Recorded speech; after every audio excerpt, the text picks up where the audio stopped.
Então, Apocalipse 17, a leitura do texto é essa. Diz-nos assim: Veio um dos 7 anjos que tem as 7 taças e falou comigo, dizendo: Vem, mostrar-te-ei o julgamento da grande meretriz que se acha sentada sobre muitas águas, com quem se prostituíram os reis da terra, e com o vinho de sua devassidão foi que se embebedaram os que habitam na terra. Transportou-me o anjo em espírito a um deserto, e vi uma mulher montada numa besta escarlate, besta repleta de nomes de blasfêmia, com 7 cabeças e 10 chifres.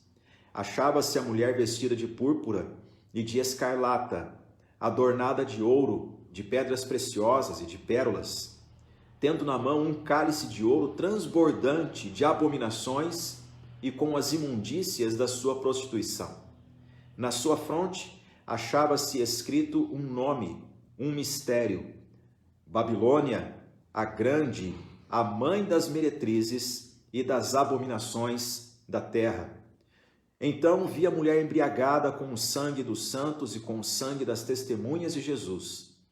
E quando a vi, admirei-me com um grande espanto. O anjo, porém, me disse: Por que te admiraste? Dir-te-ei o mistério da mulher e da besta que tem as 7 cabeças e os 10 chifres e que leva a...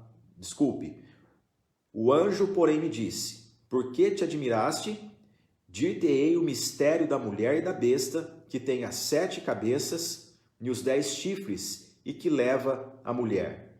A besta que viste era e não é, está para emergir do abismo e caminha para a destruição. E aqueles que habitam sobre a terra, cujos nomes não foram escritos no livro da vida desde a fundação do mundo, se admirarão vendo a besta que era e não é, mas aparecerá. Aqui está o sentido que tem sabedoria. As 7 cabeças são 7 montes, nos quais a mulher está sentada. São também 7 reis, dos quais caíram 5, um existe e o outro ainda não chegou. E quando chegar, tem de durar pouco. E a besta, que era e não é, também é ele, o 8º rei, e procede dos 7, e caminha para a destruição. Os 10 chifres que viste são 10 reis, os quais ainda não receberam reino, mas recebem autoridade como reis, com a besta, durante 1 hora. Têm estes um só pensamento e oferecem à besta o poder e a autoridade que possuem. Pelejarão eles contra o Cordeiro, e o Cordeiro os vencerá, pois é o Senhor dos senhores e Rei dos reis. Vencerão também os chamados eleitos e fiéis que se acham com ele. Falou-me ainda: as águas que viste, onde a meretriz está assentada, são povos, multidões, nações e línguas. Os 10 chifres que viste e a besta, esses odiarão a meretriz e a farão devastada e despojada, e lhe comerão as carnes e a consumirão no fogo, porque em seu coração incutiu Deus que realizem o seu pensamento e executem a uma e deem à besta o reino que possuem, até que se cumpram as palavras de Deus. A mulher que viste é a grande cidade que domina sobre os reis da terra. Até aqui nós vamos estudar hoje o capítulo 17 desse livro maravilhoso que é Apocalipse e que nos traz paz e segurança. Esse período que nós estamos estudando, ele é um dos mais complexos que nós temos no livro, porque ao mesmo tempo que ele apresenta símbolos e significados, nós devemos saber aplicar qual é o significado que corresponde ao símbolo proposto na visão do apóstolo João.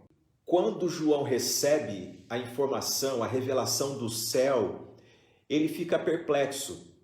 Há 2 momentos no Apocalipse que João ele fica impactado com a visão.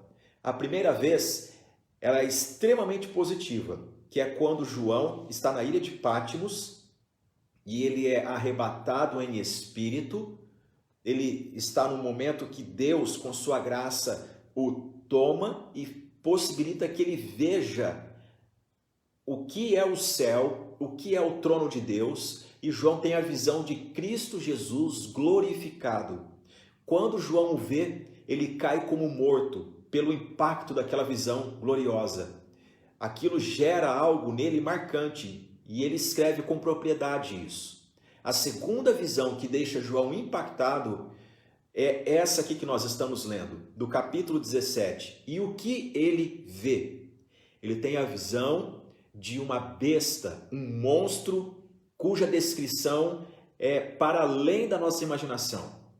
E assentada sobre essa besta, uma mulher, uma meretriz, e ela está com um cálice de ouro que dentro dele tem uma bebida forte que a deixa embriagada.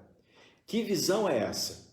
Em tempos de grande perseguição, como estava no primeiro século, e que João estava na ilha de Patmos por causa dessa perseguição, porque ele era a última testemunha viva, ocular, do colégio apostólico da ressurreição do Senhor Jesus, essa visão vem a calhar. E o que essa visão tem a nos acrescentar hoje em dia? Ela também pode fazer com que eu e você vivamos desmamados desse mundo. Vamos entendê-la? Começa da seguinte maneira. João diz no versículo 1 do capítulo 17. Veio um dos 7 anjos. Quais eram esses 7 anjos? Na sessão anterior foram 7 flagelos, que foram resposta de Deus à oração da igreja que estava sendo perseguida e martirizada, e esses flagelos vieram sobre o mundo impenitente e os agentes malignos. E um desses 7 anjos que trazia a taça de juízo de Deus é quem dialoga, que fala com João. Veio um dos 7 anjos que tem as 7 taças e falou comigo dizendo: vem, mostrar-te-ei o julgamento da grande meretriz que se acha sentada sobre muitas águas, com quem se prostituíram os reis da terra, e com o vinho de sua devassidão foi que se embebedaram os que habitam na terra. Então veja só, ele apresenta para João uma mensagem. Eu vou mostrar para você, não é uma personagem maligna, eu vou mostrar para você o julgamento dela. Mais do que saber de agentes malignos, o crente ele é alertado pela palavra de Deus sobre o poder de Deus em julgar toda a malignidade. A Bíblia não é um livro que nos fornece informações sobre descrição de agentes do mal, espíritos malignos e coisas desse tipo. Ela traz uma mensagem clara, e a mensagem aqui é: Deus é o justo juiz, que ele não vai deixar impune a malignidade, ele há de julgá-la. E a aparição dessa grande meretriz é que ela está sentada, ela se acha sobre muitas águas. Aqui, versículo de número 15, no versículo de número 15 diz: falou-me ainda, as águas que viste, onde a meretriz está assentada, são povos, multidões, nações e línguas. Ficou alguém aqui sem ser representado? Não, né? Porque povos, multidões, nações e línguas envolve toda a etnia, toda a raça humana, toda a tribo, todo o povoado, de todas as eras, de todo o tempo da história. Então nós estamos falando aqui sobre uma besta que há de se manifestar, mas que ela também já se manifestou.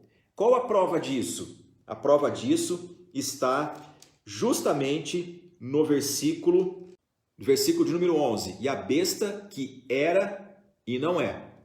Era, passado e não é. Então João está tendo uma revelação da parte desse anjo, mostrando a ele um agente que já operou e que há de se levantar mais uma vez. Não é desconhecido. De quem se trata? Veja só, é uma personagem maligna que ela tem o ardil de envolver em sedução os reis da terra, os poderosos, os governantes da terra, procuram se satisfazer nela. E de que forma que isso acontece?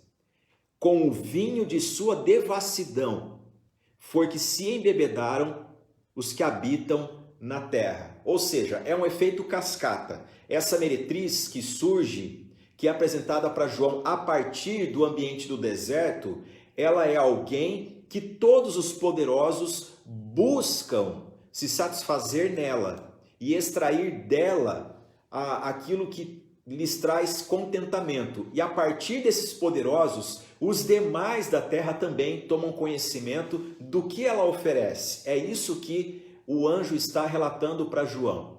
Para nós ilustrarmos isso, eu vou fazer você lembrar um pouquinho de uma cidade americana. Os Estados Unidos teve grande dificuldade com algumas regiões para povoamento, mas uma em especial eles usaram de uma grande estratagema, que no meio do deserto eles plantaram uma cidade e essa cidade floresceu e é uma das mais importantes dos Estados Unidos. No meio do deserto, ela tem os hotéis mais caros, as diversões mais caras, os cassinos estão ali, é a famosa cidade de Las Vegas. Las Vegas está exatamente no meio de um deserto. E por que ela prevalece? Por causa dos prazeres. Todo americano sabe que se o destino das férias for para Las Vegas, é de pura diversão e contentamento e até exageros. Chega ao ponto de o americano crescer numa cultura com um adágio popular, que é: o que é feito em Las Vegas, fica em Las Vegas.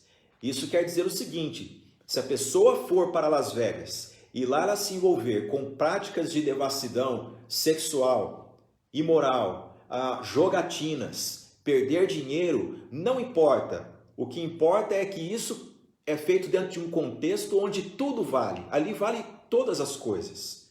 E a pessoa, ao voltar para sua casa, ela retoma uma vida normal. Mas Las Vegas é o lugar do exagero, onde a pessoa se extravasa e ela também obtém o máximo de satisfação. Essa imagem, ela não brota apenas na cultura americana. É algo que desde lá do passado vem sendo estimulado na cultura das civilizações. Há necessidade de, em algum momento, explorar ao máximo o prazer para que as pessoas se reúnam em volta dessa mesa. É isso que esse texto está nos apresentando. A grande meretriz é isso. É este agente maligno que recebe muitos embaixo dos seus braços, abraça todos para lhes dar satisfação. Eu pergunto a vocês: existe algum governante, algum poderoso nesse mundo, alguma pessoa que não esteja interessada, eu digo isso em relação à impiedade, as pessoas que não temem a Deus, que não estejam preocupadas em se satisfazer ao máximo? O nome disso, dado pelos gregos, era hedonismo, a mania de busca por prazeres. O hedonismo é isso, é se inclinar numa busca frenética por prazeres. E como que isso é tratado pela palavra de Deus? É que isto que todos procuram, Apocalipse nos apresenta que é um agente maligno que se levanta para alimentar o homem ímpio e para tentar distrair o povo de Deus. Note bem, eu não estou aqui dizendo que as pessoas que buscam felicidade e prazer, essas pessoas estão indo ao encontro dessa personagem aqui. Não é isso. Não é isso. Como pessoa, como ser humano, você tem suas predileções, você tem suas motivações e muitas vezes é legítimo um momento de lazer, etc. Não é sobre isso que eu estou falando. Mas a Bíblia está nos dizendo aqui sobre algo maligno que seduz e que abraça os poderosos da terra e que essa malignidade conduz o homem à perdição. Veja só o que o texto nos diz, que João ele é levado por este anjo para ver essa meretriz que está assentada sobre a besta no deserto, ou seja, É um ambiente onde as pessoas não encontram água potável para se dessedentar. É uma imagem, um símbolo muito forte e muito presente para nós, porque todos nós conhecemos fontes que não fornecem água, fontes perigosíssimas do mundo, e João está discorrendo sobre uma aqui. Ele diz no versículo 3, transportou-me o anjo em espírito. Isso evoca a linguagem simbólica da visão, não é algo literal, não é um animal feroz que sai do deserto ou da água, esse tipo de coisa, é o símbolo que importa. Em espírito a um deserto, e vi uma mulher montada numa besta escarlate, besta repleta de nomes de blasfêmia, com 7 cabeças e 10 chifres. Vamos lembrar um pouquinho desses significados dentro do Apocalipse. Primeiro, é que montada numa besta escarlate. A besta no Apocalipse é um animal monstruoso que vai além da nossa imaginação. Escarlate é uma cor que indica duas coisas, tanto o sangue da guerra como também o vinho da devassidão maligna, que é o que João está mostrando aqui. Ela é repleta de nomes de blasfêmia. O que é essa palavra blasfêmia? Nada mais do que desferir palavras pejorativas, xingamentos, adjetivos, desqualificando a pessoa divina. Todo homem que age dessa forma, ele está blasfemando.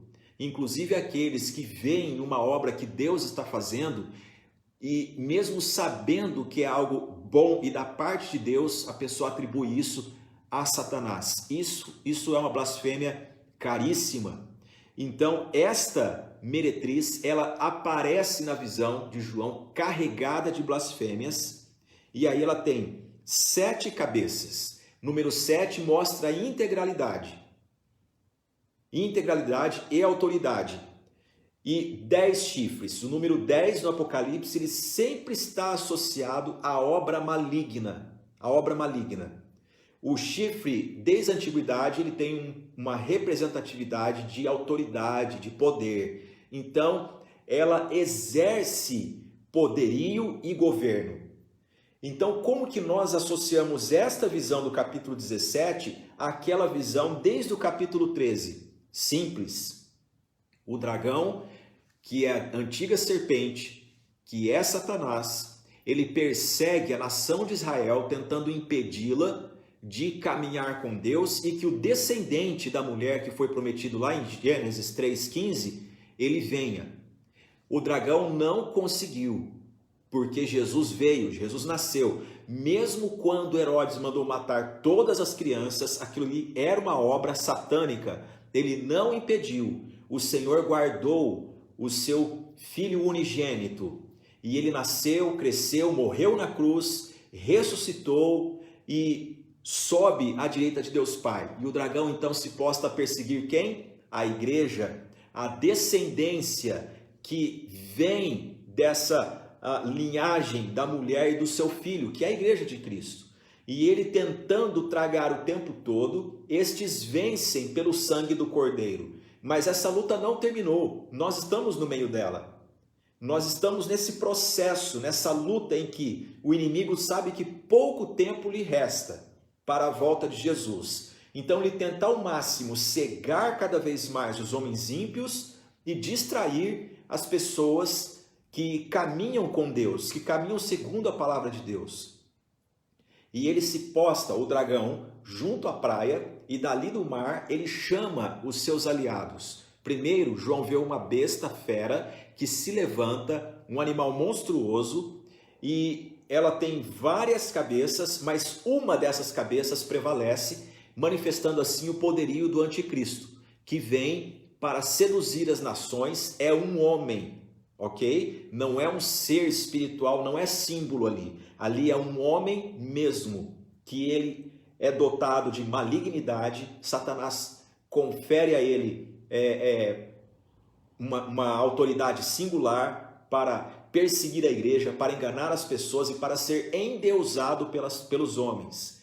Depois disso, há uma outra manifestação bestial que João fala que parece cordeiro, tem a aparência de cordeiro, a segunda besta, mas quando abre a boca é voz de dragão. O que é isso? É a religião falsa. Não é a religião verdadeira, que é amar a Deus sobre todas as coisas, mas é o falso profeta. O que é o falso profeta? É a religiosidade moderna.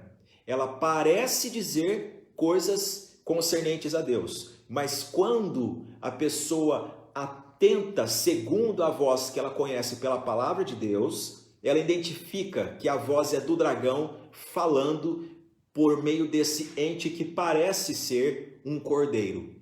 E então, com essas duas manifestações, mais o anticristo, associamos mais essa, que é a grande meretriz, que ela sobe e ela aparece nessa visão de João, e os poderosos da terra estão se dirigindo a ela porque ela tem esse poder de sedução e de dar o que eles mais querem, prazeres segundo o coração ímpio. E veja só, achava-se a mulher, versículo 4, vestida de púrpura e de escarlata, adornada de ouro, de pedras preciosas e de pérolas, tendo na mão um cálice de ouro, transbordante de abominações e com as imundícias da sua prostituição.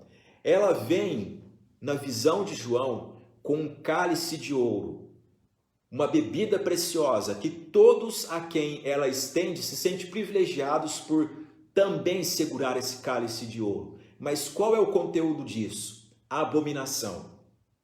Qual o significado de abominação segundo a palavra de Deus? A abominação, gente, é quando, desde o Antigo Testamento, as pessoas, elas, junto do nome do Senhor Deus, elas associavam práticas pecaminosas. Vou dar um exemplo para vocês. Quando Moisés é chamado por Deus para subir ao Monte Sinai, para receber os 10 mandamentos, o povo tinha a incumbência de permanecer no sopé do monte, orando, esperando o momento de Moisés descer dali e entregar a eles a lei. Arão, que já tinha caminhado com Moisés, que viu grandes milagres, todo o povo ali havia conhecido o poder de Deus através da travessia do Mar Vermelho. Mas enquanto Moisés não descia, eles então tomaram das suas joias, ouro, prata, o que tinham em mãos, e levaram até Arão, levaram do seu ouro e pediram a ele que fizesse um bezerro de ouro. E diante desse bezerro de ouro, eles então fizeram uma grande festa à moda de toda a sensualidade que eles aprenderam tanto no Egito como em Canaã. Os povos ali em volta promoviam isso, e eles se levantaram para comer, para se envolver em todas aquelas práticas que desonravam a Deus. E eles faziam isso com algo em mente. Diziam assim: hoje nós vamos festejar, prestar culto ao Cordeiro, e amanhã nós vamos prestar culto a Yahvé, que é o nome hebraico, as iniciais do Eu Sou o que Sou, o nome santo do Senhor Deus. Então eles queriam associar algo mundano e profano com algo extremamente vergonhoso e pecaminoso. A junção, a tentativa de unir essas duas coisas é abominação. Abominação. Como que nós vemos hoje em dia a questão da abominação? Também é essa tentativa de o coração humano ele dizer para Deus: eu creio no Senhor, hein? Eu creio no Senhor. Não me julgue, porque eu creio em Ti. Só que isso não é o suficiente. Deus ele nos ensina que nós devemos amá-lo, porque crer, até os demônios creem. Mas, ao mesmo tempo, eles não soltam os prazeres, a mania de prazer, o hedonismo que eles recebem desse mundo. Então, aqui nós já temos a primeira conclusão sobre o que quer dizer essa grande meretriz. Nada mais é do que o sistema em que todos nós nascemos e crescemos. É o mundo, é esse cosmos, esse sistema de prazeres à nossa volta. Ele é utilizado por Satanás para nos desviar do foco. É esse o significado do capítulo 17 de Apocalipse. A grande meretriz é esse sistema de prazeres que seduz grandes e pequenos, ricos e pobres. Os poderosos estão atrás. E esse cálice, ele é de ouro, ele chama a atenção, parece que é um privilégio receber esse cálice de ouro, mas dentro dele a bebida que há é a abominação ao Senhor Deus, e não para por aí. O texto do versículo 4 nos diz: transbordante de abominações e com as imundícias da sua prostituição. Ou seja, todo o lixo produzido no ato da prostituição também está junto desse cálice. Tudo que é impróprio desse universo maligno está ali e é oferecido. Aí nós começamos a ficar preocupados, porque todos nós, crentes em Jesus, pessoas que desejam morar no céu, que desejam viver de modo santo, nós precisamos ficar preocupados com isso. Porque temos de ter a visão do céu sobre o mundo em que nós vivemos. Nem tudo que nos é oferecido quer dizer que é bom perante o Senhor Deus. Há muitas coisas que são abominação perante o Senhor Deus. Vou dar um exemplo para você. Se você já ouviu, peço licença para dizer mais uma vez. Mas eu estive no Rio de Janeiro certa vez para pregar. E eu fiquei sabendo de algo que aconteceu naquele período. Eu fui pregar numa sexta, num sábado e voltaria num domingo pela manhã. Mas no sábado à noite eu fiquei assustado porque era época de carnaval. E durante o carnaval houve uma comunidade cristã que equipou uma bateria para desfilar no carnaval. E eles fizeram ensaios, fizeram fantasias, fizeram instrumentos e a prerrogativa deles era: nós vamos evangelizar no carnaval. Só que quando eles chegaram na avenida, que seria anunciada a entrada deles, então o apresentador, não sei o nome dele, não sei qual o nome da função dele, pediu para falar com o líder daquela comunidade e chamou-o até o camarim. E o repreendeu, disse: olha, nós estamos aqui promovendo o carnaval. E vocês sabem qual é o significado do carnaval, da festa do carnaval. E o que nós fazemos depois do desfile, depois das danças. Esse camarim aqui ele vai ser tomado como um ambiente que vocês nem queiram saber quais palavras saem daqui. Vocês são chamados de igreja. Pelo amor de Deus, nós estamos aqui para pecar. Vocês que levam o nome de Deus, vocês não podem entrar aqui dessa maneira. Vocês são vocês e nós somos nós. Por favor, volte lá para a igreja e ore por nós para que nós consigamos sair daqui. E então aquela comunidade cristã saiu dali envergonhada e tornou-se notícia em toda a cercania da Baixada Fluminense. Porque foi uma manifestação não de amor em busca do perdido.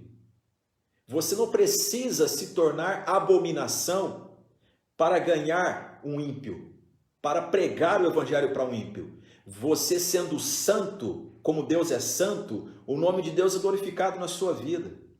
A grande meretriz, ela causa isso. Ela traz um pensamento de que se juntar o santo e o profano, essa mistura vai sair algum resultado bom. Mas o que nós estamos lendo aqui é que isso faz parte de um sistema prévio à volta de Jesus. Quais são os sinais que manifestam que Jesus está próximo de voltar para buscar a sua igreja? O Novo Testamento nos ensina que não são as guerras, não são as fomes, não são doenças, é a apostasia. A apostasia vem da palavra apóstata, aquele que se envia. Ou seja, aquele que se vai, não é aquele que fica na palavra, mas é aquele que se manda, é aquele que se autoriza com poder no meio da religiosidade e pelo mundo afora. Os apóstolos de hoje são grandes apóstatas, porque apóstolos foram 12 escolhidos por Jesus, somente aqueles. Os de hoje, eles são pessoas que se enviam num serviço autoritário sobre as igrejas.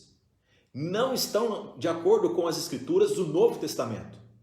Quando nós lemos um texto como de Apocalipse 17, nós vemos que a atuação maligna, no sentido de seduzir, levar os homens ao prazer, é algo que era, que é e que também está por vir. Que era e que também não é, mas que há de se manifestar também. Agora observe bem, no versículo 5 diz, na sua fronte, na sua testa, achava-se escrito um nome, um mistério. Que nome é esse? Babilônia, a grande, a mãe das meretrizes e das abominações da terra. Babilônia ficava onde hoje é o território do Iraque, entre os rios Tigre e Eufrates, naquela região da antiga Mesopotâmia. E a Babilônia foi um grande império, um grande opressor do povo de Deus. Quando falamos sobre Babilônia na Bíblia, não é algo bom. Babilônia é sinônimo de opulência, de arrogância, de vaidades, de orgulho. Foi na Babilônia, foi para a Babilônia que os utensílios do templo foram levados e foram dissolvidos juntamente com outros ouros que haviam lá. A profanação aconteceu através da instrumentalidade de homens arrogantes que entraram em Jerusalém, destruíram ela e levaram todos os utensílios para esta localidade. E a grande meretriz, ela traz este emblema na sua fronte, mostrando assim que ela não é uma sedutora para dar prazer simplesmente. Ela é alguém que vem para oprimir o povo de Deus. Acompanhe comigo a leitura. Então vi a mulher, versículo 6, embriagada com o sangue dos santos e com o sangue das testemunhas de Jesus. E é aqui que eu disse para vocês do impacto da visão para João. Ele fala no versículo 6, e quando a vi, admirei-me com grande espanto. Ele ficou chocado quando ele viu que ela não está disponível para o mundo para fazer as pessoas sorrirem e achar o bem bom. Ela está presente para se satisfazer na morte de gente boa de Deus, de gente que diz, eu creio em Jesus, eu entreguei minha vida a Cristo, eu fui lavado e purificado no sangue do Cordeiro, eu estou caminhando rumo aos céus. Ela se satisfaz em matar, em fazer verter o sangue destes. Qual é a tradução disso? O sistema que hoje é imperante em nossa volta, que procura promover abominações, misturar o santo e o profano, ele não vem para simplesmente dar prazer aos homens, mas vem para buscar derramar sangue de povo de Deus. Só se satisfaz quando gente de Cristo morre, quando gente de Cristo padece. Pastor Davi, qual a importância desse tema hoje? Para mim toda, porque nós estamos muito preocupados em não sentir dor neste mundo. Mas a dor é uma das coisas que nos mantém alerta. A dor é uma das coisas que nos faz desplugar, sair desse sistema e nos conectar à graça de Deus. Certa vez uma tropa na Primeira Guerra Mundial ficou perdida na região da Rússia. E essa tropa pegou um nevoeiro que os seus amigos diziam, nós não vamos dar uma missão de resgate, porque o nevoeiro foi tão forte que certamente eles morreram congelados. Mas para a surpresa deles, uma semana depois, esse povo chegou. Chegou no acampamento e então o oficial perguntou, como que vocês sobreviveram? E um dos subalternos ali disse, nós fizemos um pacto. E o pacto foi, nós vamos caminhar, nós vamos continuar caminhando.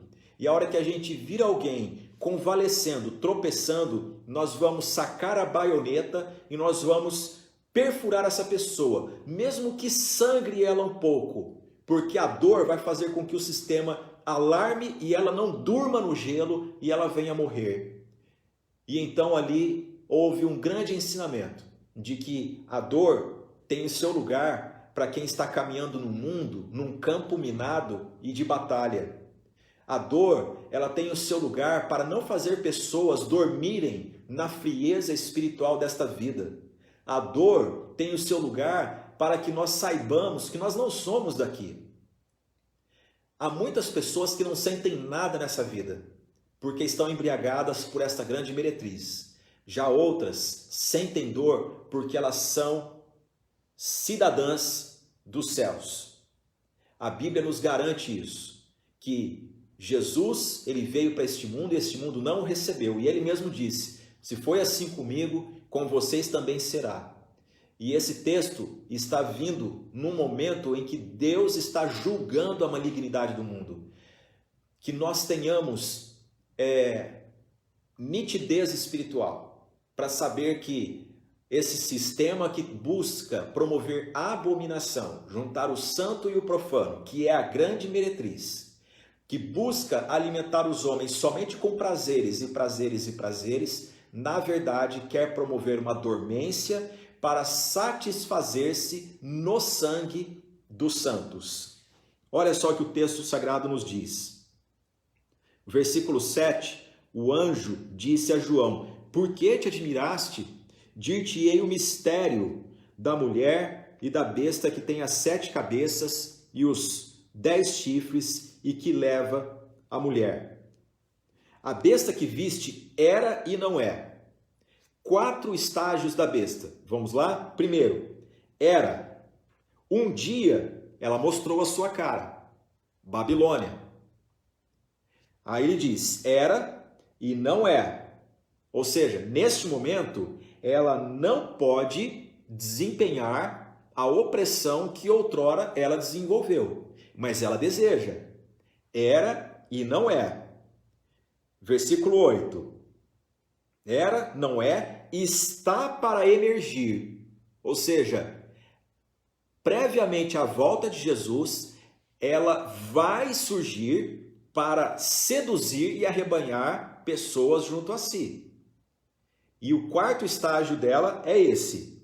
E caminha para a destruição. Qual é o título desse capítulo? O julgamento da grande meretriz. Então ela apareceu uma vez, mostrou a sua cara, deixou de ser, aparecerá, mas será destruída. E quem que ela vai arrebanhar juntamente de si? O verso 8 diz, a besta que viste era e não é, está para emergir do abismo e caminha para a destruição. Ponto. E aqueles que habitam sobre a terra, uma referência aos ímpios, cujos nomes não foram escritos no livro da vida desde a fundação do mundo, se admirarão, vendo que a besta que era e não é, mas aparecerá. Todo aquele que não tem o seu nome escrito no livro da vida do Cordeiro, que é um ato soberano de Deus, será envolvido pela sedução dessa mulher, que é a grande meretriz, que é esse sistema de abominação que age a partir da mentalidade do dragão, que é Satanás. Versículo 9. Aqui está o sentido que tem sabedoria. As 7 cabeças são 7 montes, nos quais a mulher está sentada. São também 7 reis, dos quais caíram 5. Um existe e o outro ainda não chegou. E quando chegar, tem de durar pouco. Há 2 maneiras de nós interpretarmos esse texto difícil. A primeira é olhando para o retrovisor da história e sabendo que Roma era a cidade que na literatura antiga ela era descrita assim, a cidade que está entre as 7 colinas. Então, era uma mensagem clara que o poder governante, político, militar que oprimia a igreja naqueles dias de João, ele seria julgado. E quando nós falamos todos os caminhos levam a Roma, né? É uma máxima que nós temos na língua portuguesa também. Também quer dizer sobre isso, porque o caminho do prazer estava em Roma, o caminho do enriquecimento estava em Roma, o caminho do poder estava em Roma, tudo levava para lá. Só que também Roma oprimia os povos e principalmente o povo de Deus. E aqui vem uma mensagem, é que essa cidade que está levantada e os seus alicerces são o hedonismo, a falta de freio dos prazeres, ela será julgada por Deus. E hoje em dia, como que nós vemos isso? O texto nos fala desses reis. Nós então temos aqui um total de 8 governos mencionados pelo anjo a João. Vemos desde o livro do Gênesis as manifestações poderosas. A primeira manifestação poderosa que nós temos no livro do Gênesis foi o grande rei Nimrod. Nimrod foi o maioral, o grande guerreiro, teve grandes feitos, e a figura dele é associada com Babel, Bab-Elu, que é um portal para o céu. Geralmente dizem que esse é o significado do acadiano, né? da língua daquela região sobre Babel, mas na Bíblia nós temos a interpretação de ser um ambiente de confusão, onde os homens se reúnem para construir algo totêmico para o seu orgulho, mas que é uma afronta ao Senhor Deus. E Deus veio e julgou Babel. E o que nós vemos aqui é que houve esse levante de Nimrod e ele foi julgado.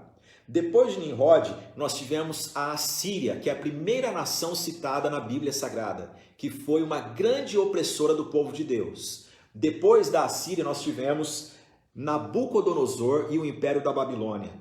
Depois de Nabucodonosor, nós tivemos o Império Medo-Persa.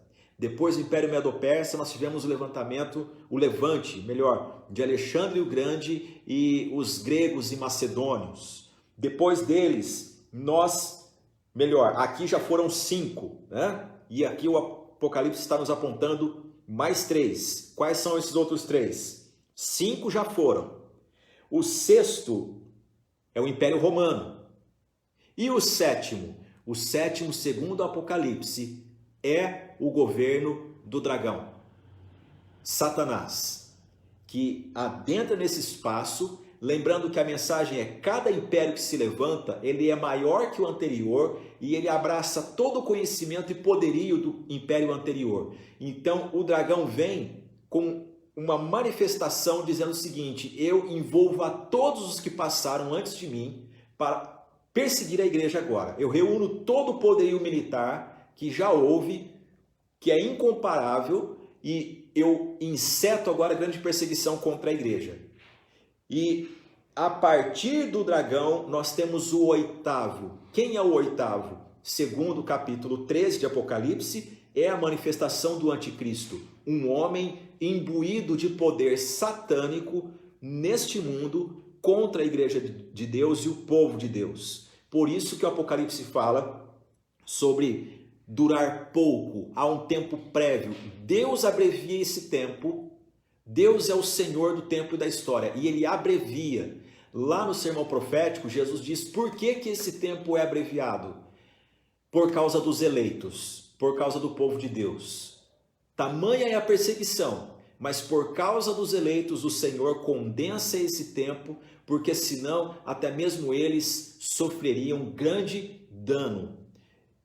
E a besta, versículo 11, que era e não é, também é ele, o 8º rei, o anticristo, e procede do 7 e caminha para a destruição. Há uma consciência de que vai sucumbir. Agora olhe só. Os 10 chifres que viste, o anjo está dando significados para João. São 10 reis, os quais ainda não receberam reino, mas recebem autoridade como reis com a besta durante 1 hora. Não é 1 hora 60 minutos, não é um tempo que nós podemos calcular, mas é um período limitado por Deus, que o anticristo agirá e ele terá 10 governos juntamente com ele para calcar os pés sobre este mundo, sobre a igreja. Versículo 13. Tem estes um só pensamento e oferecem à besta o poder e a autoridade que possuem. Um só pensamento. Qual que é a grande preocupação do mundo? Nós precisamos ter um governo uniforme, uma mentalidade que traga paz para todo mundo, que alimente a todo mundo, que satisfaça a todo mundo. E ele caminha para esse corredor, para esse destino. Verso 14. Pelejarão eles contra o Cordeiro, e o Cordeiro os vencerá, pois é o Senhor dos senhores e o Rei dos reis. Vencerão também os chamados eleitos e fiéis que se acham com ele. Aqui é uma luta desigual, porque eles decidem, eles escolhem atacar o cordeiro, mas o cordeiro os vence. É uma luta desleal, porque o cordeiro ele é vencedor invicto sobre toda a história, em todo o tempo. Ele há de destruir todos os seus inimigos. E juntamente com ele está a igreja. Quem está com o cordeiro vencerá neste período. Por isso, o versículo 15 nos diz: falou-me ainda, as águas que viste onde a meretriz está assentada são povos, multidões, nações e línguas. Os 10 chifres que viste a besta, esses odiarão a meretriz e a farão devastada e despojada, e lhe comerão as carnes e a consumirão no fogo. É uma forma simbólica que o anjo está dizendo para João o seguinte: ela está sentada sobre o poderio das nações, ela está embriagada e embriaga as nações. Só que não há lealdade no mundo maligno, não há fraternidade no mundo infernal. Eles também vão se dar conta de que não se satisfazem com ela. É uma proposta indecente que não satisfaz. E eles se voltarão contra ela. Será um reino infernal em guerra, em cima da própria terra, previamente Jesus voltar e julgar este mundo. E como que essa história termina?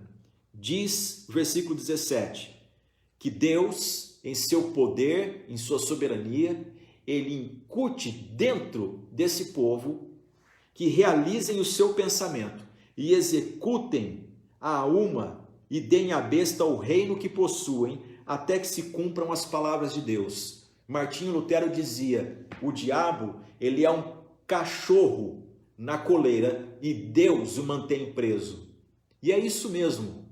Há muitas seitas, até mesmo debaixo da sombra do cristianismo, dando poderes à imagem satânica que ele não tem. Na Bíblia Sagrada, ele é um anjo caído e ele só atua por permissão divina. E o que Apocalipse 17 nos ensina é que, como está chegando o momento do julgamento do Cordeiro, o Senhor então leva eles a agir uns contra os outros, poderio contra eles mesmos, para que haja julgamento sobre todos. Como termina isso? A mulher que viste é a grande cidade que domina sobre os reis da terra. Qual é a aplicação disso? É que todo poder nesse mundo, ele é cíclico e ele chega a esse ponto aqui, de sedução, de embriaguez e de insatisfação. Por que Deus permite que seu povo passe por tribulações? Para que nós não durmamos na geleira.